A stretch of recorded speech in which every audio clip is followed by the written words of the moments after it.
Winnie the Pooh finds a tail. The old grey donkey Eeyore stood by himself in a thistly corner of the forest, his front feet well apart, his head on one side, and thought about things.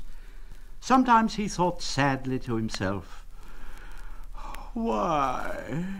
And sometimes he thought, "Wherefore?" And sometimes he thought, "Inasmuch as which." And sometimes he didn't quite know what he was thinking about. So when Winnie the Pooh came stumping along, Eeyore was very glad to be able to stop thinking for a little in order to say, "How do you do?" in a gloomy manner to him. "And how are you?" said Winnie the Pooh. Eeyore shook his head from side to side. "Not very how," he said. "I don't seem to have felt at all how for a long time." "Dear, dear," said Pooh, "I'm sorry about that. Let's have a look at you."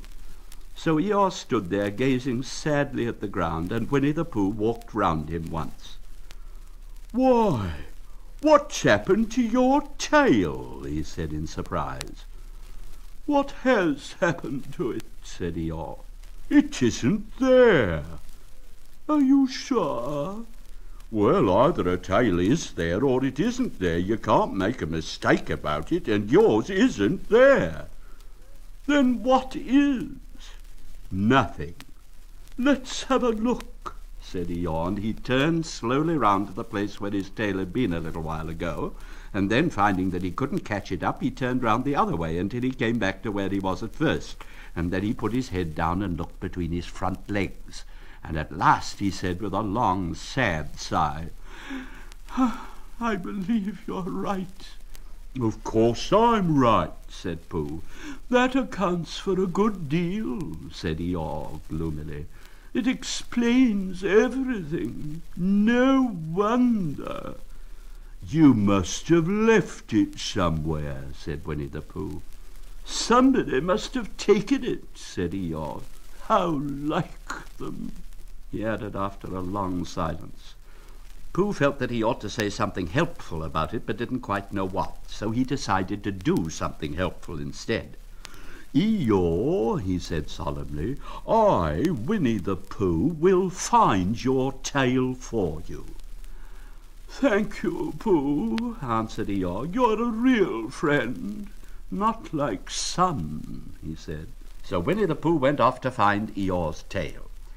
It was a fine spring morning in the forest as he started out. Little soft clouds played happily in a blue sky, skipping from time to time in front of the sun as if they'd come to put it out, and then sliding away suddenly so that the next might have his turn. Through them and between them the sun shone bravely, and a copse, which had worn its furs all the year round, seemed old and dowdy now beside the delicate green lace of the beeches, newly dressed after their winter sleep. Through copse and spinney marched Bear, down open slopes of gorse and heather, over rocky beds of streams, up steep banks of sandstone into the heather again, and so at last, tired and hungry, to the 100-acre wood, for it was in the 100-acre wood that Owl lived. "And if anyone knows anything about anything," said Bear to himself, "it's Owl who knows something about something," he said. "Or my name's not Winnie the Pooh," he said, "which it is," he added, "so there you are." Owl lived at the Chestnuts, an old-world residence of great charm, which was grander than anybody else's, or seemed so to Bear, because it had both a knocker and a bell-pull. Underneath the knocker there was a notice which said, "Pless ring if an rancer is ricked." Underneath the bell-pull there was a notice which said, "Pless knock if an rancer is not ricked." These notices had been written by Christopher Robin, who was the only one in the forest who could spell. For Owl, wise though he was in many ways, able to read and write and spell his own name, W-O-L, yet somehow went all to pieces over delicate words like measles and buttered toast. Winnie the Pooh read the 2 notices very carefully, first from left to right, and afterwards, in case he had missed some of it, from right to left. Then, to make quite sure, he knocked and pulled the knocker, and he pulled and knocked the bell rope, and he called out in a very loud voice, "Owl! I require an answer. It's Bear speaking." And the door opened and Owl looked out. "Hello, Pooh," he said. "How's things?" "Terrible and sad," said Pooh, "because Eeyore, who is a friend of mine, has lost his tail and he's moping about it. So could you very kindly tell me how to find it for him?" "Well," said Owl, "the customary procedure in such cases is as follows." "What does customary procedure mean?" said Winnie. "For I am a bear of very little brain, and long words bother me." "It means the thing to do." "As long as it means that, I don't mind," said Pooh humbly. The thing to do is as follows. First, issue a reward. Then, "Just a moment," said Pooh, holding up his paw. "What do we do to this, what you were saying? You sneezed just as you were going to tell me." I didn't sneeze." "Yes, you did, Owl." "Excuse me, Pooh, I didn't. You can't sneeze without knowing it." "Well, you can't know it without something having been sneezed." "What I said was, first issue a reward." "You're doing it again," said Pooh sadly. "A reward," said Owl very loudly. "We write a notice to say that we will give a large something to anybody who finds Eeyore's tail." I see, said Pooh, nodding his head. "You're talking about large somethings," he went on dreamily.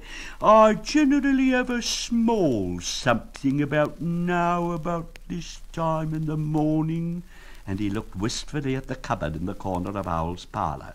"Just a mouthful of condensed milk or what not, with perhaps a lick of honey." "Well then," said Owl, "we write out this notice and we put it up all over the forest." "A lick of honey," murmured Bear to himself, "or not, as the case may be." And he gave a deep sigh and tried very hard to listen to what Owl was saying.